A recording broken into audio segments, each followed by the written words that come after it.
I pushed open the door to the steakhouse's private dining room and froze. The whole family sat around the long oak table, my table, the one I bought with my first bonus 10 years ago. A projector buzzed in the corner, throwing up a slide I hadn't seen before. Riverside Ember Growth Strategy, CEO Caleb Morgan. I blinked. Thought maybe I walked into the wrong meeting. Then Dad cleared his throat like I was the problem. "You're late, son." Meeting already started. No welcome, no heads up. Just that flat tone of his, like I'd missed roll call. Before I could even sit down, Mom smiled, calm and smug, like she'd been practicing it in the mirror. "We transferred operations to Caleb this morning," she said. "He's the CEO now." I looked at my brother, baby-faced, MBA holding Caleb, who still needed me to order wine for him at family dinners. He stood at the head of the table like he belonged there. My voice cracked. "Are you serious?" Quick note, before listening, share which city or country you're watching from. I ran this place while they were off in Scottsdale playing tennis and pretending to consult. I handled the staffing, the suppliers, the new locations, all of it. Caleb sat in on 3 meetings and suddenly he's the savior. He didn't even look at me. Just clicked to the next slide like it was nothing. I stepped forward, feeling the heat crawl up my neck. "You made this decision without me?" "We made the best decision for the future," Mom said, smoothing her silk blouse like that settled it. "Caleb brings new energy." New energy, right. I kept this place alive. I skipped birthdays, pulled doubles, slept in my office some nights just to keep us running during the lockdowns. And now I was supposed to just sit down and clap? I didn't say another word. Then I turned and walked out. Behind me, I heard Caleb mutter under his breath, "Told you he'd be emotional." I didn't even flinch. I pushed through the hallway, past the framed photos of opening night, past the plaque with my name etched under founder and executive chef, and out the front door into the evening air. The sky was burning orange. My stomach burned worse. They didn't just take the business, they erased me from it, and I wasn't going to let that stand. I drove back after midnight to grab my chef's knives. Should have taken them earlier, but I wasn't thinking straight. Those blades were mine. Custom handles, Japanese steel, edges so sharp they'd whisper through fish skin. I wasn't leaving them behind for Caleb to wave around like he earned them. The building was dark, parking lot empty. I still had my code. He hadn't changed that yet. The front door clicked open, and the silence inside felt colder than usual. I passed the dining room, avoided the kitchen, just wanted to get in and out. But when I reached the office, the door was cracked and a soft glow lit up the hallway. I pushed it open. Caleb's laptop sat open on the desk. Unlocked. Idiot, I should have walked away. Instead, my eyes locked onto the email open on the screen. Subject line, RE:"menu strategy, West Shore Grand." The sender, Jamie Ellison, their events director. Date, that morning. My throat tightened. I leaned closer, reading every line like it was written in fire. The $850,000 deal. The one I'd chased for 6 months. Flights to Tampa, tastings in our test kitchen, late-night calls to redesign the menu for their winter retreats. All of it gone. Jamie's message was polite, almost apologetic. Caleb mentioned a cost-saving alternative. "We'll pause the partnership until revised concepts are presented." Cost-saving alternative? He pitched them a cheaper menu. Behind my back, without telling me, without telling anyone. I scrolled down to the earlier replies. Jamie had asked, "We're especially curious about the citrus dill crab. The flavor layering was unlike anything we've tasted. Can you explain the inspiration behind it?" And Caleb wrote back, "That's one of my original dishes. I was exploring coastal nostalgia with modern plating." I stood there, staring at the screen, my pulse pounding in my ears. He claimed my dish, my crab, the one I perfected over years, testing the balance between sweet and briny, building it off the memory of summers in Bar Harbor when food still felt like magic. All those times Caleb asked about flavor notes, oil emulsions, acidity curves. I thought he was trying to learn. I actually felt proud, like maybe he cared about the food. I shared my process, let him shadow me. He wasn't admiring me, he was copying me. He took my work, took my client, and tanked the deal trying to sell a watered-down version of something he didn't even understand. I grabbed the edge of the desk, hard. My knuckles went white. The screen kept glowing like it was mocking me. I looked over at the shelf where our awards used to sit, now cleared out. His leather briefcase sat on the floor, perfectly placed, smug-looking even in the dark. My hands curled into fists. One punch and I'd crack that stupid screen in half. Maybe the desk too. But I didn't hit anything. I just stood there, frozen, jaw locked, trying not to break something I'd regret. He was always the smooth talker, the pitch man. I was the guy in the back, sweating over the grill, bleeding for the details. And now he thought he could steal my work and sell it better than I could. I shut the laptop without a sound, slid my knife roll from the corner, slung it over my shoulder, and I walked out. Didn't slam the door, didn't make a sound. I hit the parking lot and kept walking, past my truck, out to the sidewalk, all the way down to the edge of the strip mall, where the glow from the steakhouse finally faded. I stopped there, one hand on the strap of my knives, the other digging into my pocket like it might find answers. Next morning, I didn't clock in. I barged into the upstairs conference room like I still owned the damn place. Because I did. Marcus and Eleanor sat across the table, folders in hand. I caught the tail end of Caleb's voice as he gestured to a pie chart like he'd just discovered fire. And with national distributors, we reduce variance and save 18% across seafood and produce lines. 18%. He said it like that meant something to the people in front of him. Marcus, gray-stubbled, arms crossed, eyes squinting like he was trying not to blow up. Eleanor, posture straight, lipstick sharp, but her jaw had that tight set she only got when she was pissed. I leaned against the doorframe. "Did you mention that variance is what made our food matter?" Caleb turned, blinking. "This is a closed meeting." "Not anymore," I said, walking in. "You're about to make the worst mistake since frozen calamari." Eleanor didn't even look surprised to see me. "You're late," she said. "We were wondering when you'd show." Marcus gave me a chin nod. I sat down next to him, grabbed one of the folders Caleb had passed out, full of spreadsheets, national vendor logos, color-coded cost breakdowns. "You're replacing Eleanor with Delridge Farms?" I asked, flipping through it. "They ship hydroponic greens and clamshells." "They're consistent," Caleb said. "Standardization is the only way to scale." I slapped the folder shut. "You want consistency? Go to Applebee's," Marcus chuckled. I pointed at him. "You replace this man, you kill 3 fishing boats out of Astoria. His boats go under." Caleb rolled his eyes. "It's not personal. It's business. We've outgrown boutique suppliers." I turned to Eleanor. "How many heirloom tomato growers do you know that sell to Cisco?" "None," she said. "They wouldn't survive the paperwork." "Exactly." I looked back at Caleb. "She doesn't grow commodities. She grows flavor. That's why we used her." Caleb leaned on the table, smirking. "Look, I get it. You're emotional. But this is bigger than your ego." "Say that again," I said. Low and slow. He didn't. Instead, he shifted gears. "Your new kitchen-only role comes with a compensation restructure, by the way. Focused duties, focused pay." I stared at him. "You're cutting my salary." "It's aligned with your new responsibilities," he said, smooth as a damn corporate memo. I looked at Marcus. "You okay selling your catch to someone who doesn't know the difference between coho and sockeye?" "Hell no," he said. "I fish for chefs, not accountants." I turned to Eleanor. "You good watching your harvest rot while he waits for supply chain approval?" She shook her head. "I sell to kitchens that respect the dirt." I stood up, slow and steady, hands on the back of my chair. Caleb stepped back like he expected me to throw something. "Don't worry," I told them. "If I leave, I'm taking my food, and my people, with me." Eleanor stood up too. "You know how to reach us."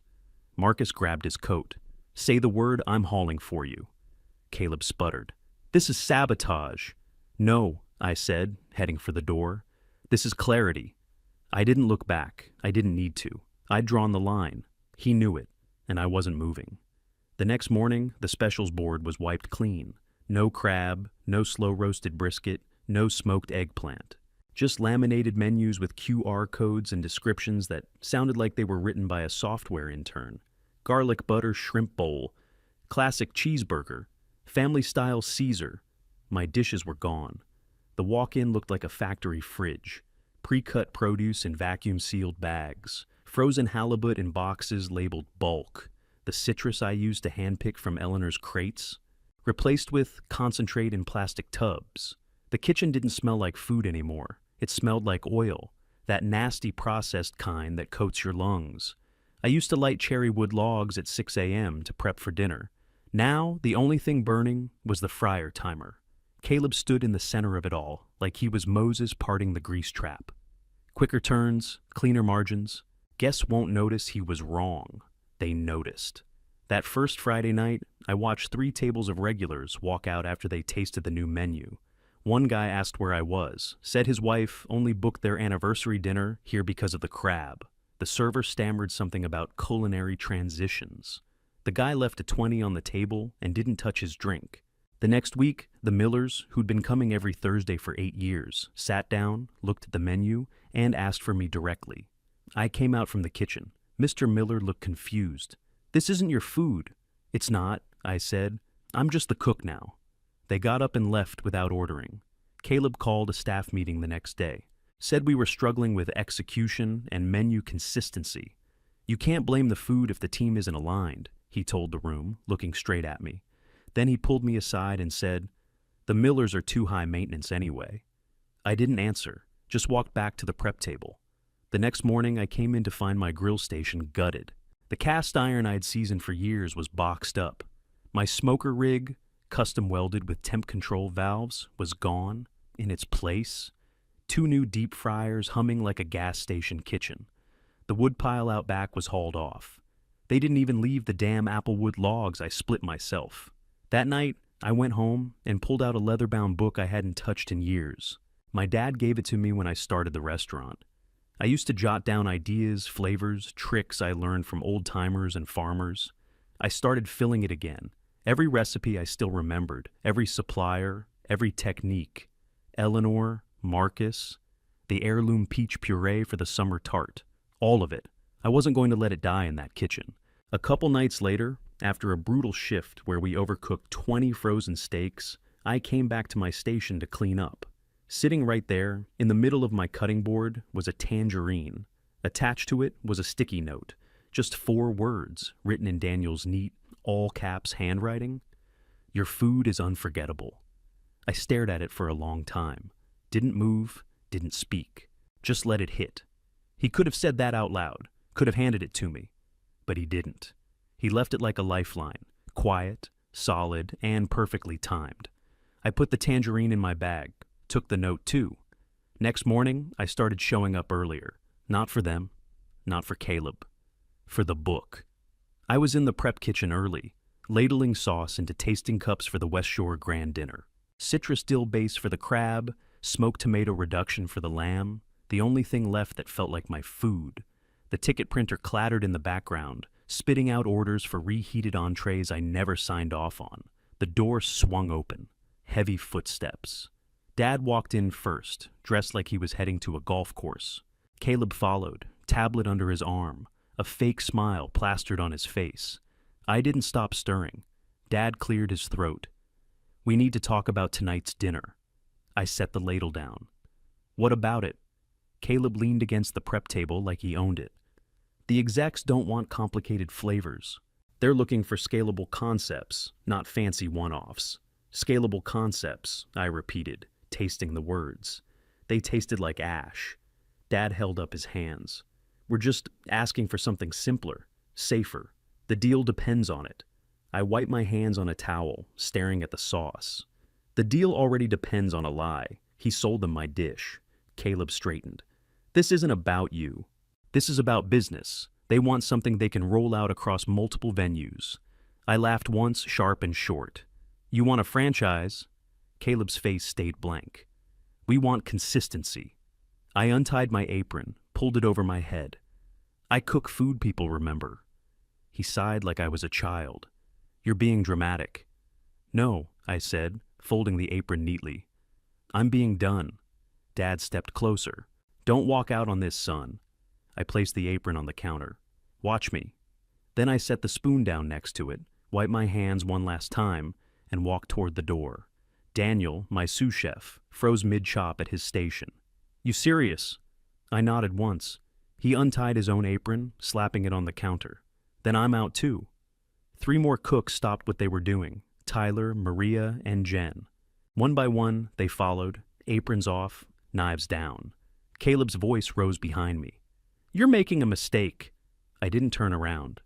"No, you did."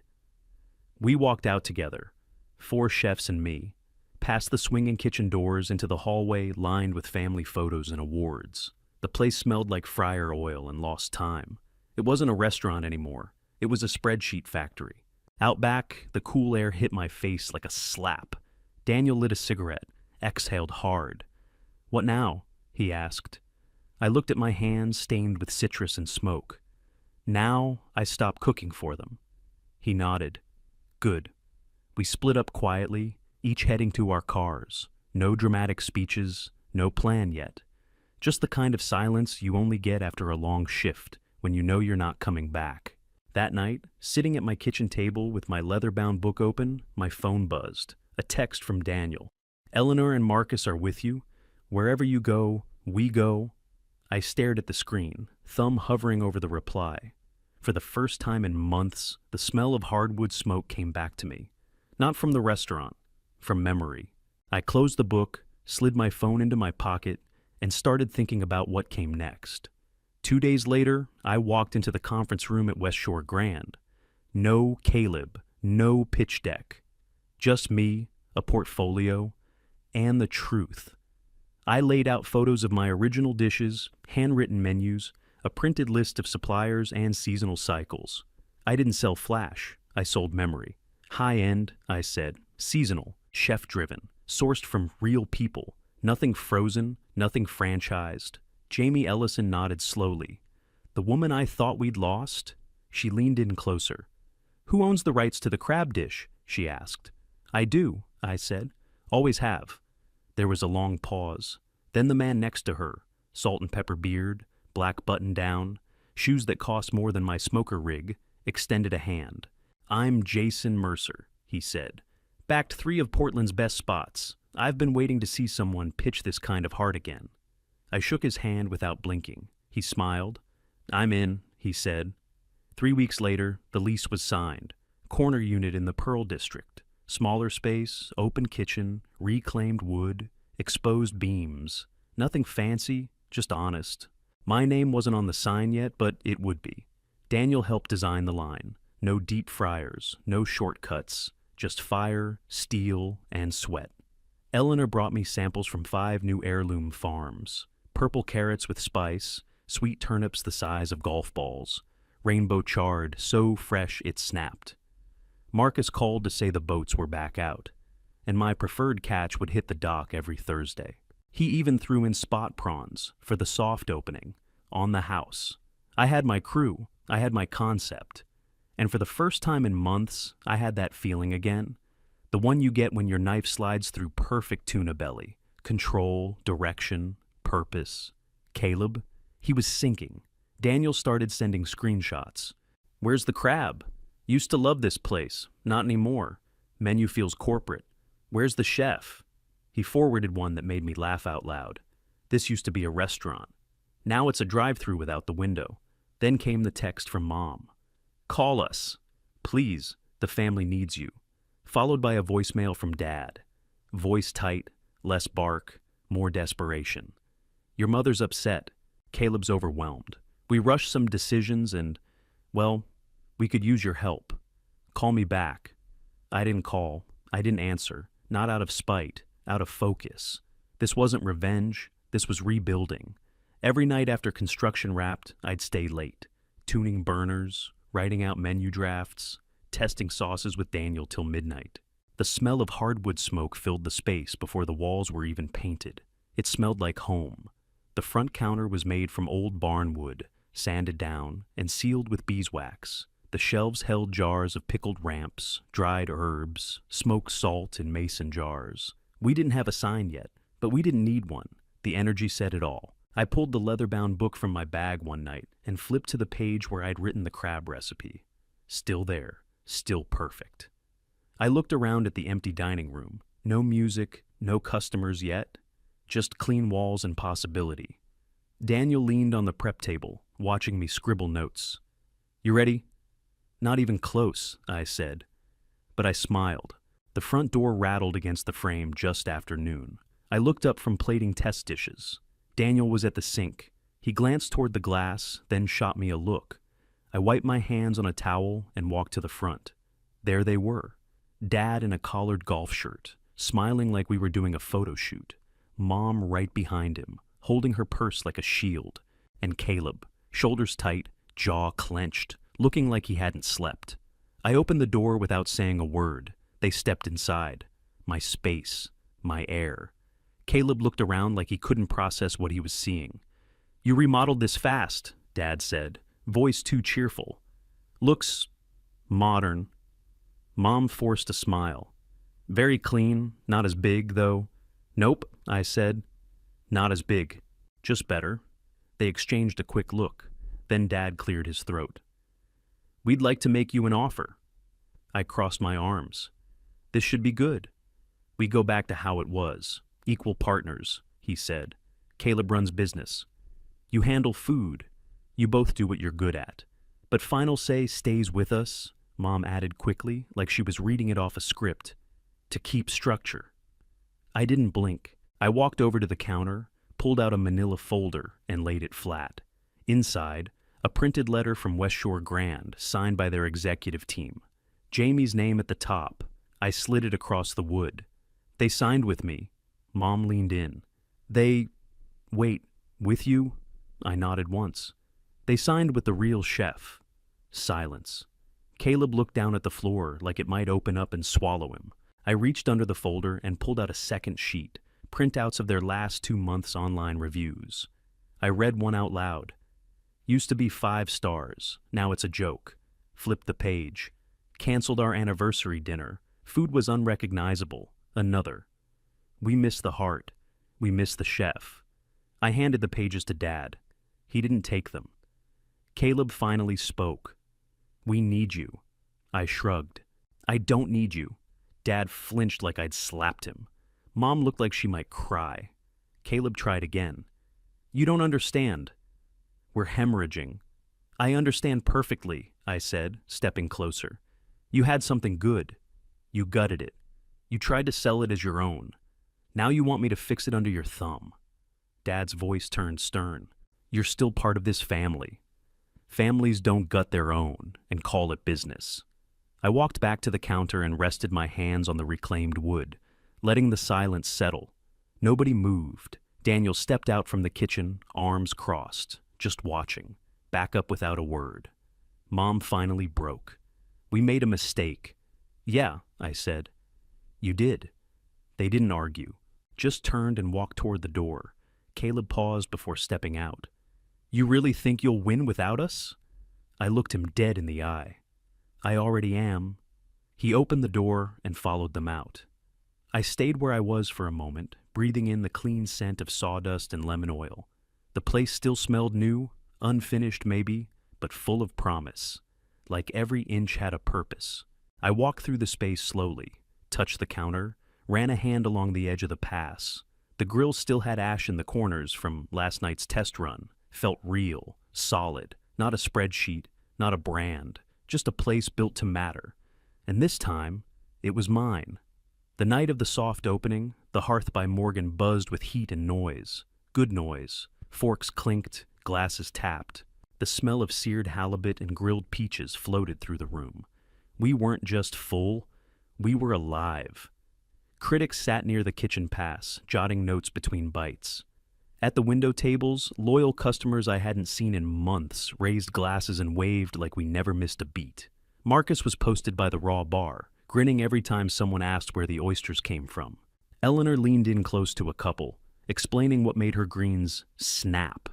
Daniel worked the line like a machine, clean, fast, focused. Our new team moved like they'd been doing this for years. They hadn't. But it didn't matter. This place brought out the best in them. In the corner, half tucked behind a potted fig tree, sat my mother. I didn't see her come in. She wasn't dressed like she wanted attention. No pearls, no camera-ready makeup. Just quiet, hands folded, eyes down. In front of her, the king crab, my dish, the one she once called too niche to scale. She took slow, careful bites. No smile, no apology, just silence. I let her eat. 6 months later, we had a 3-week wait list and a seasonal menu that got written up in Bon Appetit as the blueprint for modern Pacific Northwest cuisine. I never chased trends, but somehow we started one. When the letter came in from the American Culinary Federation, I didn't even know they were watching. Nominated for Restaurant of the Year. I stood on stage with Daniel at my side when we won. This time, I didn't drop the plaque. I looked out at the crowd, found Marcus in the front row, Eleanor beside him, Daniel with his arms crossed like always. I thanked them first. Back at the restaurant that night, Daniel popped champagne over the prep sink while the kitchen staff whooped and sprayed each other like we just won the Super Bowl. Eleanor brought in samples of fresh winter chard, already talking about the cold menu rotation. I stepped into the office to breathe for a second. That's when my phone buzzed. Subject, resume. Operations Director position from Caleb Morgan. He didn't add a message, just the file. I stared at it. No emotion, no anger, just quiet, steady thinking. Could I trust him? Should I even try? He knew spreadsheets, sure, but I built this place from splinters and smoke, from people, real ones. So maybe I'd bring him in, or maybe I wouldn't. Didn't matter, because this time I held the keys, my food, my team, my rules.